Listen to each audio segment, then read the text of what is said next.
There are similar events happening all across the Kashmir. In spite of the terror which is being enforced upon the people, the Kashmir has really changed for good. I will not like to comment upon 370 or others. I can only talk about today's event and similar event which has happened in last about 4 months. Prime Minister has said our 75th year of independence. Final question is an Amrit Mahotsav. Do you think this initiative will be one of many that we would see where the army and the civil administration will come together in Jammu and Kashmir as part of this?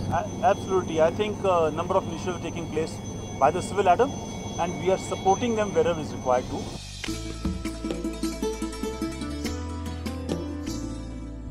Getting here is a bit of a task, but once we get here, you have to really wonder how is it that such pristine beauty, such wealth of nature was kept away from the rest of India for more than 7 decades. Lieutenant Governor Manoj Sinha not only becoming the first head of state to touch down here at Bangus Valley, but he's also somebody who's left the people here, the locals here, with a lot of hope.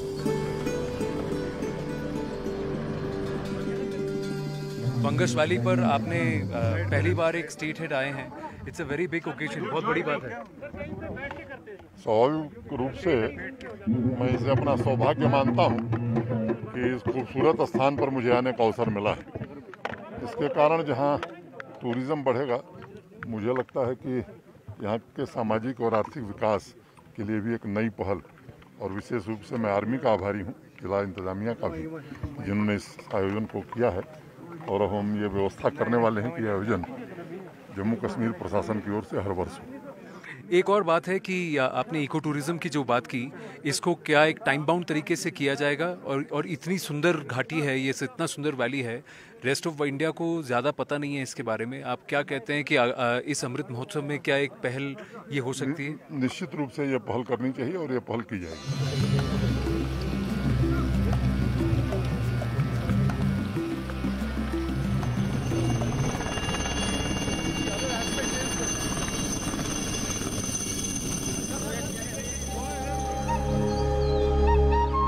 The lush green meadows are just one of the fascinating facets of Bangus Valley.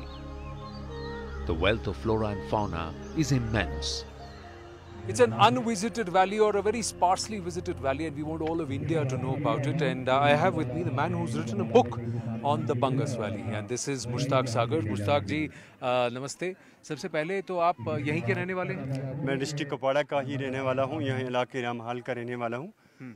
मेरा बचपन भी इन्हीं वादियों में गुजरा है, क्योंकि बंगस वादी एक ऐसी खूबसूरत वादी है जिस पे आज तक कुछ भी नहीं लिखा गया था. मेरे जहन में जब लिखने का ये शौक़ जो जिला जो है, ये सिर्फ इसकी इन्हीं हसीन वादियों और यहाँ के फूलों और यहाँ मेडिकल जो यहाँ हर्ब्स हैं, फ्लोरा फाना है और दवाई जड़ी बूटियाँ हैं, इन सब पे जब मैंने नज़र दौड़ाई तो मैंने सोचा कि इस पे लिखना पड़ेगा. तो क्या क्या है आपकी इस किताब में? इस बंगस वैली में कितनी ऐसी वादियां हैं टोटल, और क्या आप हमें किताब से जो इसको समझेगा वो क्या जान पाएगा कि वो अगर यहाँ पर आता है तो उसे क्या मिलेगा, क्या देखने को मिलेगा? मैं मुख्तसरन कहूँगा कि ये खूबसूरत वादी है, हसीन वादी है, और यहाँ कश्मीर में जब कोई टूरिस्ट आता है बाहर का, वो कहता है कि ये बड़ी हसीन वादी है कश्मीर. लेकिन मैं उन्हें कहना चाहूँगा कि ये सारी हसीन वादियों में से जो ज़्यादा हसीन वादी है वो ये वादी बंगस है. वादी बंगस में जहाँ हम खड़े हैं, इसको छोटा बंगस कहते हैं. इसका एक बड़ा मैदान है, मार्शी लैंड है, वहाँ पे बड़ा बंगस कहते हैं. काइन वैली और एक इलाका है, और ठमठोरा, ये पहाड़ी को ठमठोरा कहते हैं. इसके उस तरफ जो है नॉर्थ में बेली उसको कहते हैं, एक और मैदान है. और यहाँ हमारे पीछे इसको बोलते हैं ईडल वाला, उसको बोलते हैं राह वाला. यानी छोटे छोटे मैदानों पर एक बहुत हसीन खूबसूरत वादी है. दूसरी बात यहाँ ये है कि यहाँ दवाई जड़ी बूटियाँ बहुतात में मिलती हैं आपको. बहुत सारी जड़ी बूटियाँ यहाँ पे ज़ाया हो जाती हैं. अगर सरकार इन्हें निकाले, 70% गवर्नमेंट को जाएगा और 30% रिकल्टिवेट हो जाएगा.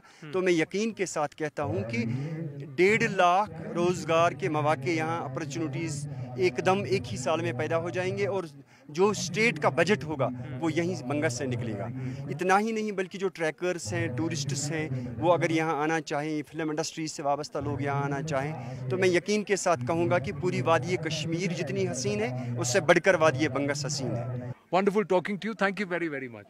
एक लास्ट बात, अब आप शेर पढ़ रहे हैं जी? जी जी हाँ, पढ़िए। जी। ये जो मनसूब मैंने किससे ये बुक की है, जी। 2-4 शेर में पढ़ता हूँ। जी। उन्हीं के नाम जो ताड़े इशारे, जिन्हीं बातें हैं फितरत के नज़ारे, मुहिम जोई के ठहरे हैं जो आदि, है जिनमें मौजज़न जोशे इरादी, जुलस्ती लू हो या शिद्दत की सर्दी, पसंद आई जिन्हीं सहना नवर्दी, है दिल में जिनके सयाहत की रगबत, बुलंदी मापती है जिनकी हिम्मत, जो हैं तहकीक के दुनिया के बासी, कभी छूती नहीं जिनको उदासी, खुशी हर जा जिन्होंने बखेरी, उन्हीं के नाम है ये तसनीफ मेरी। If I were to give you a pickaxe, how much time will you take to chop off this log? One of the sports you can play if you're here in Bungus. The other one, pick it up, hold it on your shoulder and run. How long do you think you can run? Have a look at this.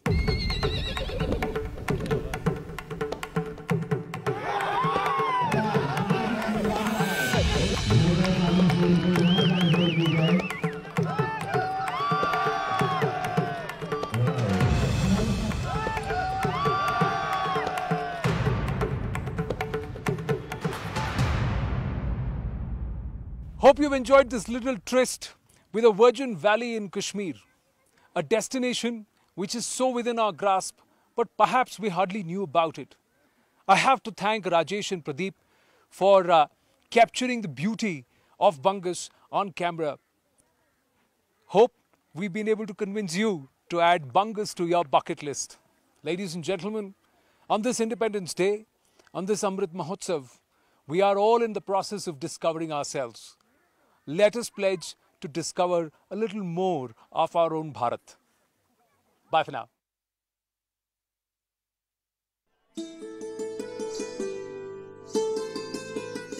This should have its own identity. We do have another, so many tourist destinations like Gulmarg is there, Pahalgam is there, Sonmarg, Yusmarg, Nishat, जो आपके Mughal gardens हैं. But Bungus, you know, its uniqueness must remain intact. बंगस के अगर देखेंगे तो very beautiful, यहाँ के जो प्लेसिंग मैदान पड़े हैं हरे हरे, तो वो वेरी ब्यूटीफुल। आपने बहुत अच्छी बात जो बोली कि अगर पाथवे ही अच्छे से बनाए जाए, where from horses can come, where from people can come, वो एक बहुत अच्छा एम्प्लॉयमेंट का जरिया है यहाँ के लोकल यूथ का। जिस तरह से बर्फ यहाँ पर होती है सर, स्पोर्ट्स के खेलों के लिए जो विंटर में होते हैं, बहुत ही बढ़िया रहेगा। मैं उसको भूल गया हूँ, ये कौन मानेगा, किसी चिराग के बस में धुआं नहीं होता, सदियों की आंखों से देखिए मुझको, लफ्ज़ हूँ तो कभी दास्तां नहीं होता।